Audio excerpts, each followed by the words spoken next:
Hi అండి. ఈరోజు లంచ్లోకి ఇంకా పప్పు మెంతికూర అయితే వండుతున్నానండి. నేనైతే ఫస్ట్ టైం అనమాట పప్పు మెంతికూర వండడం. అసలు పప్పు వండడమే తక్కువ.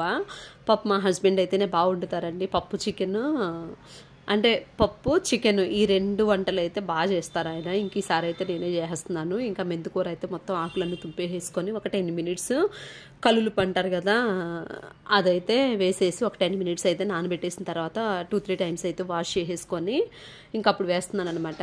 అంతకుముందే పప్పుని కాసేపు నానబెట్టేసుకొని అందులో పచ్చిమిర్చి, టొమాటో, ఉల్లిపాయ అన్నీ వేసేసుకొని ఉప్పు, కారం, పసుపు అన్నీ వేసేసి అది హాఫ్ ఉడికిన తర్వాత మెంతికూరని అయితే యాడ్ చేశాను. మార్నింగ్ జాయ్సీకి స్నాక్స్ పెడదామని చెప్పి పపాయ మా హస్బెండ్ తీసుకొస్తే అదైతే తనకి కొంచెం ఒక పెద్ద పీస్ని చిన్న చిన్న ముక్కలుగా కట్ చేయొచ్చు అని కొంచెం మాత్రమే దానిపైన ఆ తోలైతే తీసేసానండి. తర్వాత టేస్ట్ చూస్తే అసలు ఎంత చప్పగా ఉందంటే మనీ అయితే వేస్ట్ అండి. అసలు మళ్ళీ కేజీ 70 రూపీస్ అట్లా అమ్ముతున్నారు.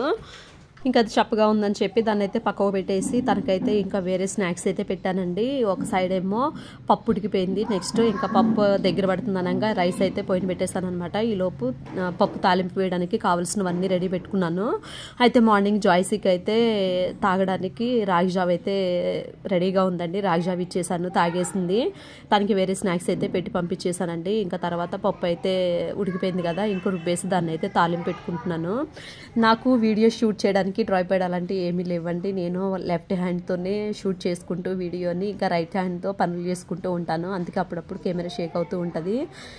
నాకు వీడియోస్ విషయంలో కానీ ఇంకా పని విషయంలో కానీ అంతా నేనేనండి, ఒక్కదాన్నే చేసుకుంటూ ఉంటాను. పైగా 2 పిల్లల్ని చూసుకుంటూ అది కూడా చాలా కొంచెం భారంగా అనిపిస్తుంది. కానీ ఏం చేస్తాం, తప్పదు కదా, ప్రతిదీ మన లైఫ్లో ఇంపార్టెంటే అనుకోవడమే. అసలు యూట్యూబ్ అయితే అసలు నేను ఎక్స్పెక్ట్ చేయలేదు. అసలు నేను ఇది ఎలా స్టార్ట్ చేశాను ఏంటి అనేది సక్సెస్ వచ్చిన రోజున ఖచ్చితంగా షేర్ చేస్తాను. ఇంకా అప్పటి వరకు అయితే వ్యూస్ వస్తున్నా రాకపోయినా, సబ్స్క్రైబర్లు వస్తున్నా రాకపోయినా ఇంకా వీడియో అయితే చేసి పెట్టక తప్పట్లేదండి. దీని వెనకైతే చాలా కష్టం ఉంటుంది. ప్రతి చిన్న పనిని కూడా ఈ వ్లాగ్స్ షూట్ చేయడం అయితే మరీ అండి అసలు చాలా కష్టం అనమాట. ప్రతిదానికి కెమెరా ఆన్ చేసుకొని అక్కడ పెట్టుకోవడం, అంటే ట్రైపాడ్ ఉన్న వాళ్ళు అట్లా పెట్టుకొని మంచిగా పని చేసేసుకుంటారు. నేనేమో హ్యాండ్తో పట్టుకొని కదా కొంచెం ఇబ్బందిగానే అనిపిస్తుంది. ఇక సరే ఏదో ఒక రోజు సక్సెస్ అయితే రాకుండా ఉంటుందా అనే ఉద్దేశంతో నేనైతే చేస్తున్నానండి. చాలామంది త్వరగా సక్సెస్ అయిపోతారు, కొంతమందికి చాలా టైం పడుతుంది. ఆ చాలా టైం పట్టడంలో నేను కూడా ఒక దాన్నేమో అనుకుంటున్నాను.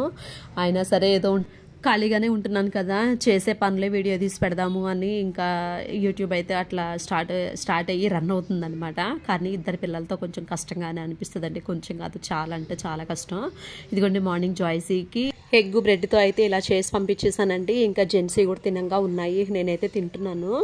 ఈ పపాయ విషయంలో అయితే చాలా సార్లే మోసం జరిగిందండి మాకైతే. అవేమో పెద్ద పెద్ద కాయలు తీసుకొస్తారు మా హస్బెండ్, అవేమో కేజీ 70-80 రూపీస్ అంట. అట్లాగే ఒక్కొక్క కాయ నాకు తెలిసి 2 కేజీలు అలా ఉంటుంది. నాకు ఎందుకు ఈ కాయ అసలు చాలా తెల్లగా ఉందండి, జ్యూస్ కూడా చేయాలనిపించలేదు, పడేసేసాను.